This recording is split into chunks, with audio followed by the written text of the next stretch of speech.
یہ میرا ہمزاد کے سیزن 2 کی اگلی قسط ہے۔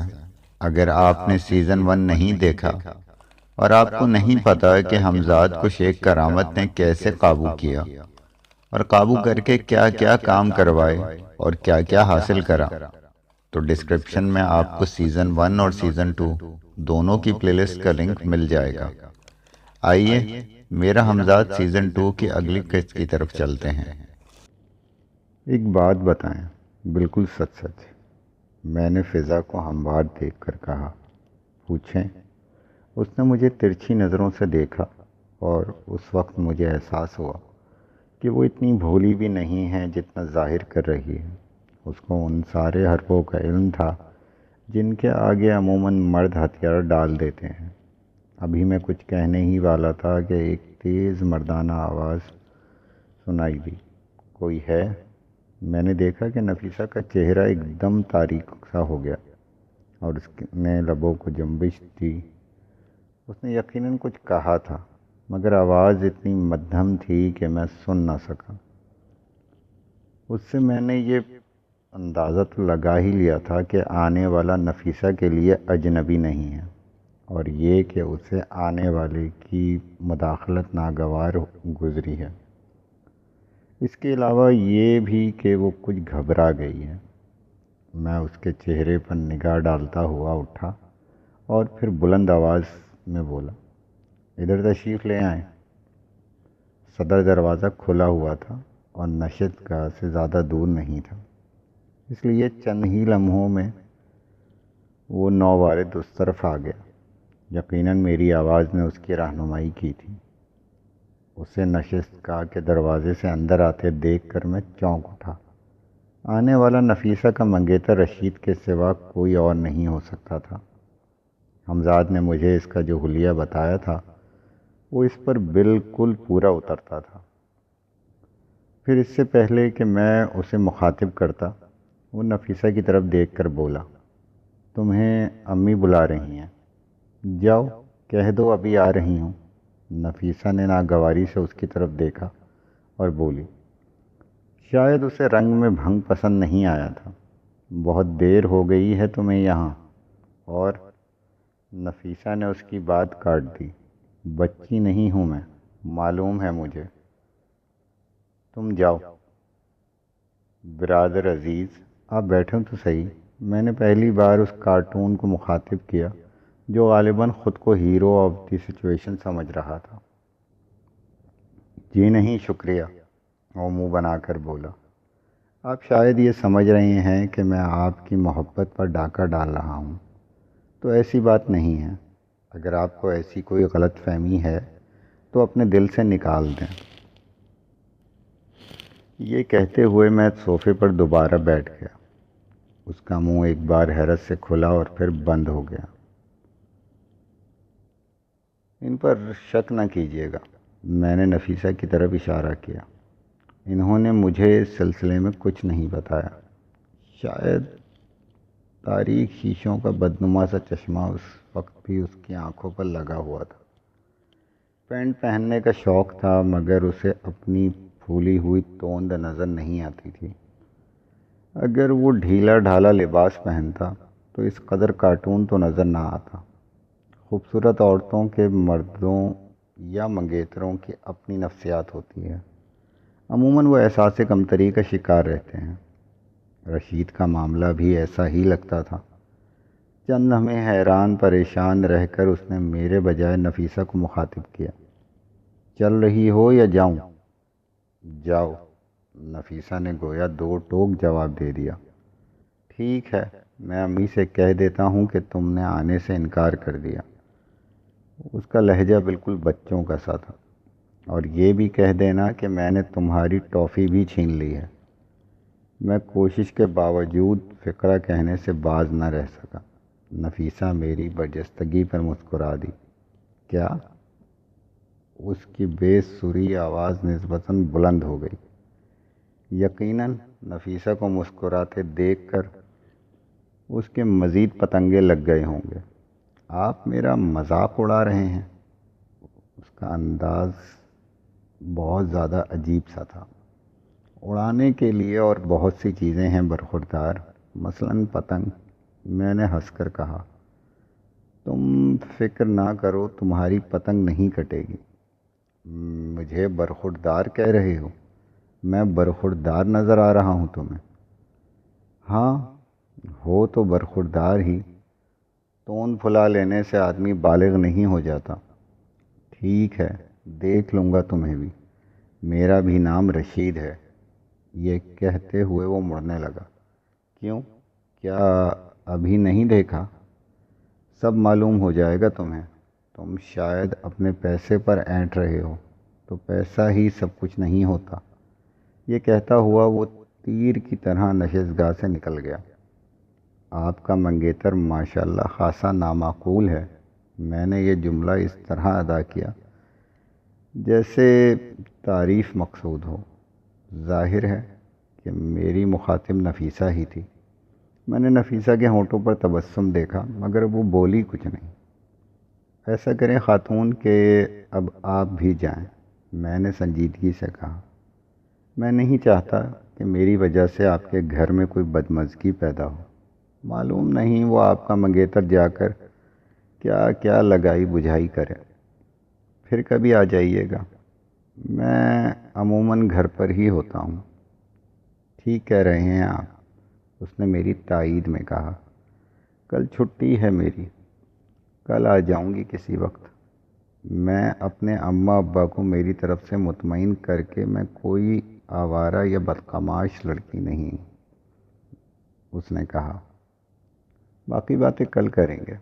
وہ اپنی ساڑی سنبھالتی ہوئی اٹھی اور جاتے جاتے ایک بار پھر مجھے اپنے حسن کا احساس دلا گئی۔ اس نے اپنی ساڑی کا پلو ایک مخصوص انداز میں کاندھے پر ڈالا تھا۔ میری جگہ کوئی اور ہوتا تو وہیں طے ہو جاتا، مگر اب میں خاصا اوور پروف ہو چکا تھا۔ نفیسہ چلی گئی تو میں نے صدر دروازہ بند کر کے اوپری منزل پر آ گیا۔ کہیں آنا جانا ہوتا تو تھا نہیں، اس لیے میں نے ڈھیلے ڈھالے کپڑے پہن لیے۔ یوں بھی پینٹ پہن کر نماز پڑھتے ہوئے مجھے ذرا قباحت محسوس ہوتی تھی، اور اب مغرب کا وقت ہونے والا تھا۔ عصر کی نماز میں سو کر اٹھ کے ہی پڑھ چکا تھا۔ جب سے میں نے نماز شروع کی تھی، اللہ کے فضل سے کوئی قضا نہیں ہوئی تھی۔ ہاں، یہ ضرور تھا کہ باجماعت نہیں پڑھ پاتا تھا، حالانکہ اس کا ثواب زیادہ ہے۔ مغرب کی نماز پڑھ کر چائے پینے کو جی چاہا تو میں نے حمزاد کو طلب کر لیا۔ اس نے چند لمحوں میں ہی میری خواہش کی تکمیل کر دی۔ چائے کے ساتھ ہی وہ پھل وغیرہ بھی لے آیا تھا۔ تم شاید رات کا کھانا لانے سے جان چھڑانا چاہتے ہو، میں نے پھل کی ٹرے کو اپنی طرف سرکاتے ہوئے کہا۔ وہ کیسے؟ ایسے کہ ڈھیر سارے پھل لا کر رکھ دیے، بندے کا پیٹ بھر جائے گا تو پھر رات کو تنگ نہیں کرے گا۔ جواباً وہ ہنسنے لگا، پھر بولا، ٹل گئیں آخر وہ؟ کون؟ میں نے دانستہ انجان بنتے ہوئے کہا۔ وہی جو صوفے سے چپک گئی تھیں اور کسی طرح جانے کا نام نہیں لے رہی تھیں، یعنی نفیسہ خاتون۔ اچھا، تو بدبخت میری ٹو میں رہتے ہو؟ تو کیا غافل رہوں آپ کی طرف سے؟ کیا اس رقیب روسیہ شمبھو کو آپ بھول گئے؟ اس خبیث سے کیا بعید ہے؟ کب سنک جائے۔ ہاں یہ تو ہے۔ میں نے سر ہلایا، پھر کہا، تو آس پاس بہانے جناب کہ میری نظروں سے چھپ کر آس پاس منڈلا رہے تھے۔ ظاہر تو اس وقت ہوتا جب آپ طلب کرتے۔ اس نے گویا اپنی صفائی پیش کی۔ ہاں، وہ دھمکی سنی تھی تم نے اس گدھے کی؟ میں نے چائے کا گھونٹ لیتے ہوئے کہا۔ نفیسہ کی منگیتر کی بات کر رہے ہیں؟ ہاں۔ عجیب ہی آدمی ہے۔ تو میں کب اسے پکڑے بیٹھا ہوں؟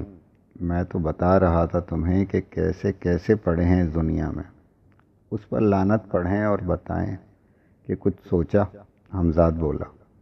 کس سلسلے میں؟ اچھا، تو اب سلسلہ بھی بتانا پڑے گا؟ کیوں؟ کیا الہام ہوتا ہے مجھے؟ شمبھو کے بارے میں پوچھ رہا تھا، حمزاد نے کہا۔ ابھی قطعی طور پر کوئی بات نہیں آئی ذہن میں، پھر بھی فی الحال ان خطوط پر آگے بڑھا جا سکتا ہے۔ ممکن ہے اس طرح کامیابی کی کوئی صورت نظر آ جائے یا امکانی جد و جہد کی جا سکے۔ تم آج کم از کم ایک بات کا اندازہ لگا سکتے ہو، لیکن میں کچھ کہتے کہتے رک گیا، کیونکہ میرے ذہن میں فوراً ہی ایک خطرہ سا ابھرنے لگا تھا۔ چپ کیوں ہو گیا آپ؟ حمزاد بول اٹھا۔ اب وہ مجھے سنجیدہ دیکھ کر خود بھی سنجیدہ ہو گیا تھا۔ دراصل یہ سوچ رہا تھا کہ اس طرح بھی خبیث چوکنا ہو سکتا ہے۔ میں نے کہا، مگر کس طرح؟ کچھ بتائیں تو صحیح کہ آپ نے کیا سوچا ہے؟ حمزاد نے پوچھا۔ میں چاہتا تھا تم اس مکان کے گرد ناقابل شکست حصار کھینچ کر دیکھو جہاں شمبھو رہتا ہے۔ پھر تم یہ جائزہ لو کہ شمبھو اپنی پراسرار قوتوں سے کام لے کر اس حصار کو توڑنے کی قدرت رکھتا ہے یا نہیں۔ میں نے آج دوپہر ظہر کی نماز پڑھنے اور سونے سے پہلے جو کچھ سوچا تھا حمزاد کو بتانے لگا، مگر اب یہ خیال ذہن میں آ رہا تھا کہ کہیں ایسا کرنے سے وہ چوکنا نہ ہو جائے۔ تم بتاؤ، تمہارا کیا خیال ہے اس سلسلے میں؟ یقینی طور پر تو کچھ کہنا مشکل ہے، حمزاد کچھ سوچتے ہوئے کہنے لگا۔ علم اور لا علمی کا انحصار اس کی قوتوں پر ہے، اور اس بات پر بھی کہ وہ آپ کی طرف سے ہوشیار ہے یا نہیں۔ تو گویا دونوں ہی امکانات ہیں، یعنی وہ حصار کھینچے جانے سے آگاہ بھی ہو سکتا ہے اور بے خبر بھی رہ سکتا ہے۔ پھر کیا کیا جائے؟ میں نے سوال کیا۔ جو بھی قدم اٹھایا جائے، میں خطرہ تو بہرحال مول لے نہیں سکتا۔ ویسے میرے خیال میں یہ تجویز مناسب تھی۔ حمزاد نے اپنی رائے دی۔ اس طرح اس کی قوتوں کا اندازہ بھی لگ جائے گا، پھر ہمیں اس سے نمٹنے میں آسانی رہے گی۔ اس کے چوکنا ہونے کی صورت میں بس یہ خطرہ ہے کہ وہ دوبارہ سریتا کو لے کر فرار نہ ہو جائے۔ نتیجتاً ہمیں پھر اس کے تعاقب میں کسی اور شہر کی طرف رخ کرنا پڑے گا۔ میں بولا، اور اس کے علاوہ یہ کہ وہ جوابی حملہ بھی کر سکتا ہے، حمزاد نے کہا۔ خیر، وہ تو جو بھی ہوگا بھگتنا پڑے گا۔ فی الحال تو اس بات پر غور کرنا ہے کہ یہ قدم اٹھایا بھی جائے یا نہیں۔ وجہ سوچنے کی یہ ممکن ہے کوئی اور بہتر صورت نکل آئے۔ آدمی جتنا سوچتا ہے اتنا ہی بہتر امکانات سامنے آ جاتے ہیں۔ تمہارا مشورہ اس تجویز کے حق میں ہے، اس لیے آج شب اس پر عمل کر کے دیکھ لو۔ یہ خیال اس لیے میرے ذہن میں بھی آیا ہے کہ اس طرح کم از کم اس کے فرار کی راہ تو رک جائے گی۔ پھر وہ گھر کیا، شاید آسانی سے قصبے سے نکل جائے یا پھر ہمارے قبضے میں آ جائے۔ میرے اس خیال سے حمزاد نے بھی مکمل اتفاق کیا اور بولا، اگر وہ اس قدر طاقتور ہوتا کہ جوابی حملہ کر کے مجھے زیر کر لے تو وہ نارائن گنج سے فرار نہ ہوتا۔ اس سے یہ اندازہ ہوتا ہے کہ اسے کسی نہ کسی حد تک میری طرف سے خطرے کا احساس ہے۔ راہ فرار اسی وقت اختیار کی جاتی ہے جب مقابلے کی طاقت نہ ہو۔ ایسی صورت میں اگر اس کے فرار کی راہ روک دی گئی تو کامیابی کا امکان ہے۔ آپ نے ٹھیک ہی سوچا ہے۔ تو پھر آج رات تم اس تجویز پر عمل کر کے دیکھو، مگر فی الحال فوری طور پر اس سے بھیڑنے کی ضرورت نہیں۔ میں نے اسے تاکید کی، تم کوئی ایسی ترکیب کرنا کہ حصار کھینچ کر وہاں سے دور ہٹ جاؤ، اور دور رہ کر یہ جائزہ لو کہ وہ اس حصار سے باہر نکلنے کا اہل ہے یا نہیں۔ تم وہاں سے دور ہو گئے تو شاید اس کا دھیان تمہاری طرف نہیں جائے گا۔ اگر وہ محصور ہو جائے اور حصار سے نکل نہ سکے تو پھر تم حصار اٹھا کر میرے پاس چلے آنا۔ لیکن اس تجربے کے لیے رات سے زیادہ دن کا وقت موزوں ہے۔ حمزاد نے اپنے خیال کا اظہار کیا، پھر وضاحت کرنے لگا۔ دن کے وقت تو وہ کسی ضرورت سے باہر بھی نکل سکتا ہے، مگر رات کو امکان نہ ہونے کے برابر ہے۔ اس پر میں نے غور نہیں کیا تھا۔ میں نے سوچا تھا کہ تم اسے گھر سے باہر نکالنے کی کوئی صورت پیدا کر ہی لوگے۔ میں نے اس کی طرف نگاہ اٹھائی۔ یہ تو خیر ممکن تھا، لیکن بات وہی ہے کہ وہ اس طرح ہوشیار ہو جائے گا اور اسے گھر سے نکلنے پر مجبور کیا جائے یا وہ خود نکلے، ان دونوں باتوں میں فرق ہے۔ اگر ایسا ہی ہے تو پھر دن صحیح۔ میں نے حمزاد کی بات مان لی۔ تم کل دن کے وقت یہ تجربہ کر لو، دن بھر اور کسی وقت تو گھر سے نکلے گا ہی۔ ٹھیک ہے، آپ مجھے وہاں دہاڑی سے لگا دیں اور مسمات نفیسہ بیگم کا دکھ بانٹنے کی کوشش کریں۔ حمزاد پھر شرارت پر اتر آیا۔ وہ خاتون یعنی کہ مسمات واقعی ہمدردی کی مستحق ہیں۔ کیا اب میں تمہیں یہ حکم دوں کہ دال فے عین ہو جاؤ، یا تم خود ہی؟ میں نے دانستہ جملہ ادھورا چھوڑ دیا۔ اگر آپ حکم دیں تو مجبوری ہے، ورنہ کیا کرو گے؟ میں نے آنکھیں نکال لیں۔ یہی کہ دال فے عین ہو جاؤں گا، وہ روتی صورت بنا کر بولا۔ عمل جان عزیز عمل، صرف بولنے کی ضرورت نہیں ہے، یعنی کہ میں واقعی چلا جاؤں۔ وہ میرا اشارہ سمجھ گیا۔ ہاں واقعی۔ تو پھر میں گیا۔ ان الفاظ کے ساتھ ہی وہ غائب ہو گیا۔ دوسرے دن صبح حمزاد مجھے ناشتہ کرا کر گیا ہی تھا کہ نیچے صدر دروازے پر دستک ہونے لگی۔ مجھے اس قدر جلد نفیسہ کے آنے کی توقع نہیں تھی، کیونکہ ابھی صبح کے 6:45 ہی بجے تھے۔ پھر بھی میں نے یہی سوچا کہ ممکن ہے وہ بھی میری طرح صبح جلدی اٹھتی ہو اور مجھ سے ملنے کی بےتابی اسے کھینچ لائی ہو۔ کمرے سے نکلتے نکلتے جانے کیوں مجھے خیال آیا کہ برابر والے کمرے کی کھڑکی سے نیچے جھانک کر دیکھ لوں۔ دستک پھر ہوئی۔ میں نے تیزی سے برابر والے کمرے میں داخل ہوا اور آگے بڑھ کر کھڑکی کھول دی۔ جلد بازی کے سبب میں یہ خیال ہی نہ کر سکا کہ کھڑکی کھلنے کی آواز نہ ہو۔ بہرحال میں نے نیچے جھانک کر دیکھا تو 2 اجنبی افراد کو صدر دروازے کے سامنے کھڑے ہوئے دیکھا۔ وہ دونوں اوپر ہی دیکھ رہے تھے۔ غالباً انہیں کھڑکی کھلنے کی آواز نے اپنی طرف متوجہ کر لیا تھا۔ وہ دونوں ہی خاصے ہٹے کٹے نظر آ رہے تھے اور چہرے سے بھلے آدمی معلوم نہیں ہوتے تھے۔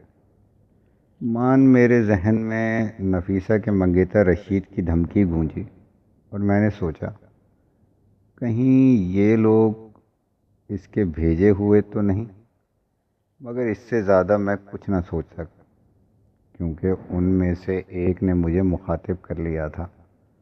ذرا نیچے آئیے، آپ سے ایک ضروری کام ہے۔ آتا ہوں ابھی، میں یہ کہہ کر کھڑکی سے ہٹ گیا۔ دوسرے ہی لمحے میں حمزاد کو طلب کر چکا تھا۔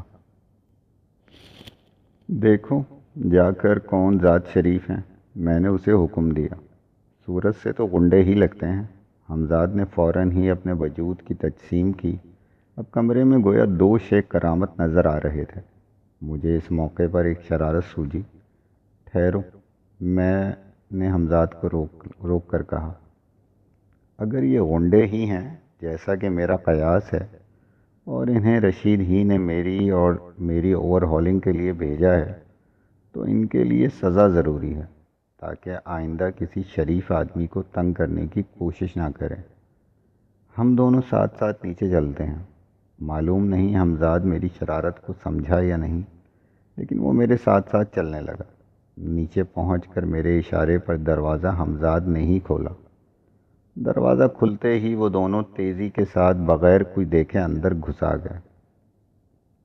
دروازہ بند کر دیا۔ میں نے حمزاد کو حکم دیا۔ شکار خود ہی جال میں پھنس گیا ہے۔ وہ دونوں مجھ پر نظر پڑتے ہی ایک دم ٹھٹک گئے اور فوراً ہی مڑ کر حمزاد کی طرف دیکھا، جو دروازہ بند کر کے وہیں کھڑا ہوا مسکرا رہا تھا۔ اچانک ان دونوں کو کیا سوجی اپنی اپنی پینٹوں کی جیب سے کھٹکے دار چاقو نکال کر کھول لیے۔ پھر ان میں سے ایک اور آیا، ہمیں شکار کہہ رہے تھے تم؟ ابھی معلوم ہو جاتا ہے کون شکار ہے کون شکاری۔ اب اس میں شک کی گنجائش نہیں رہی تھی کہ وہ غنڈے ہیں اور انہیں بیچنے والا رشید ہی ہو سکتا ہے۔ رشید کے سوا یہ حماقت کسی اور سے متوقع نہیں تھی۔ وہی گزشتہ روز مجھے دھمکی دے کر گیا تھا، مگر اتنی جلدی رقابت کی آگ اسے یہ احمقانہ قدم اٹھانے پر مجبور کر دے گی، اس کا مجھے اندازہ نہیں تھا۔ اس نتیجے تک پہنچنے میں مجھے صرف چند لمحے لگے۔ کتنے پیسے دیے ہیں رشید نے تمہیں اس کار خیر کے لیے؟ میں نے کار خیر پر زور دیتے ہوئے کہا، مگر میرا طنز شاید ان جاہلوں کی سمجھ میں نہیں آیا۔ ہم کسی رشید وشید کو نہیں جانتے، ان میں سے ایک چاقو لہراتے ہوئے بولا۔ اچھا، تم اپنے کاروبار میں رازداری برتنے کے بھی قائل ہو، میں نے پرسکون آواز میں کہا، حالانکہ ان میں سے ایک کھلا ہوا چاقو ہاتھ میں تھامے مجھ سے زیادہ دور نہیں تھا۔ حمزاد میرے اشارے پر ابھی تک دروازے کے قریب ہی کھڑا تھا، کیونکہ بات میں ہی کر رہا تھا، اس لیے وہ دونوں میری طرف متوجہ تھے۔ زیادہ باتیں بنانے کی ضرورت نہیں لونڈے، میرے قریب والے نے منہ بگاڑ کر کہا، ہرچند کہ وہ 40 سے اوپر کا لگتا تھا، پھر بھی اسے مجھ جیسے جوان جہان کو لونڈے کہنے کا حق نہیں تھا۔ یار کیوں ڈرا رہے ہو؟ میں اسے گھسنے کے لیے بولا۔ میں تو تمہاری تعریف کر رہا تھا کہ تم بہت بااصول آدمی ہو۔ دراصل مجھے تو بس پیسوں کے بارے میں پوچھنا تھا۔ رشید کا نام تو یوں ہی زبان پر آ گیا۔ میں نے سوچا جتنے پیسے اس نے دے کر تمہیں یہاں میری مار کٹائی کے لیے بھیجا ہے، اس سے دگنے پیسے دے کر اس کی کروا دوں۔ بولو کیا کہتے ہو؟ ابھی تو تم ہمیں شکار کہہ رہے تھے، اب موت کو سامنے دیکھ کر ہوا نکل گئی۔ وہ برف خانے کے چمار کی طرح اینٹ گیا۔ پہلے میں نے سوچا تھا کہ 2-4 ہاتھ جڑ کر اور بس چند گھوسے اور لاتیں مار کر روزی حلال کر لوں گا، مگر اب ایسا نہیں ہو سکتا۔ تم نے توہین کی بات کی ہے، میں تمہاری آنتیں باہر نکالے بغیر نہیں جاؤں گا۔ کچھ لے دے کر کام نہیں چل سکتا، میں نے عاجزی سے کہا۔ ہرگز نہیں، اس نے بلند آواز میں انکار کر کے اپنے ساتھی کو مخاطب کیا۔ تو اسے سنبھال، میں ادھر دروازے کے پاس جو چوہا بنا کھڑا ہے اسے میں دیکھتا ہوں۔ ٹھیک ہے پیارے بھائی، تم میری آنتیں ضرور باہر کر دینا، مگر اصل آدمی میں نہیں ہوں جس کی ٹھکائی کے لیے تمہیں بھیجا گیا ہے۔ کیا مطلب ہے اس سے تمہارا؟ وہ دانت پیستے ہوئے بولا۔ کچھ بھی کہو، چھوڑوں گا نہیں میں۔ مجھ غریب کو ناحق کیوں پکڑنا چاہتے ہو؟ میں تو دوست ہوں شیخ صاحب کا۔ میں گڑ گڑانے لگا۔ شیخ صاحب تو دروازے کے پاس کھڑے ہیں، مگر بیٹا جی شکار تو ہمیں تم ہی نے کہا تھا، پھر رشید کا نام بھی تمہاری زبان سے ہی نکلا تھا۔ بطخ کے بچوں کو تیرنا سکھا رہے ہو؟ کمال ہو گیا پیارے بھائی، میں تو تمہیں آدمی کا بچہ سمجھ رہا تھا اور تم بطخ کی اولاد نکلے۔ کیا کہا؟ وہ گلا پھاڑ کر چیخا۔ ابھی بتاتا ہوں۔ اس کے ساتھ وہ چاقو لہراتا ہوا میری طرف جھپٹا۔ کہانی یہاں ختم نہیں ہوئی ہے۔ کہانی کا اگلا حصہ جاننے کے لیے اگلی قسط کا انتظار کریں۔